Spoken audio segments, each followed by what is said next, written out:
तो hello guys, आज इस डायरी पर हम हनुमान जयंती पर हनुमान जी का एक प्यारा सा ड्राइंग बनाने वाला, जो कि ये पेन के मदद से। तो देखिए, जो कि बहुत क्यूट सा हनुमान जी का एक इमेज डाउनलोड किया हूँ, तो उसको बनाने वाला हूँ। इस फोटो को मैं बनाऊँगा, तो देखिए कैसा रिजल्ट आता है। और इस पेन की मदद से तो देखिए कैसा रिजल्ट आता है, और कमेंट करके बताइएगा कि आप लोग की ये वीडियो कैसा लगा। तो मैं एक सादा पेज खोज रहा हूँ उस इमेज को ड्रॉ करने के लिए। तो फाइनली यहाँ पर मैं ड्रॉ करूँगा इस इमेज को। आप लोग देख सकते हैं, बहुत प्यारा सा क्यूट सा हनुमान जी हैं हमारे। तो इनका ड्रॉ करेंगे और देखेंगे कि कैसा रिजल्ट आता है। बट पहले मैं इस पेन से आउटलाइन करूँगा, तब उसको मैं ड्रॉ करूँगा, और देखिए काफ़ी अच्छा रिजल्ट आएगा। और अगर मेरे चैनल पर नए हैं तो चैनल को सब्सक्राइब कर दीजिएगा, और कमेंट करके बताइएगा कि ये वीडियो आप लोग को कैसा लगा। तो वीडियो में बने रहिए, तभी आप लोग को समझ में आएगा। चलिए वीडियो को स्टार्ट करते हैं। तो मैं इस इमेज को आउटलाइन पहले कर लेता हूँ, उसके बाद मैं इसको शेडिंग करूँगा। तो देखिए कैसा रिजल्ट आता है।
कंप्लीट हो गया है।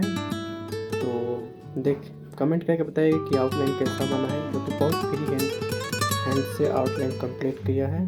तो वीडियो को यहीं पर एंड करते हैं और नेक्स्ट वीडियो में आप लोग को शेडिंग दिखाऊंगा।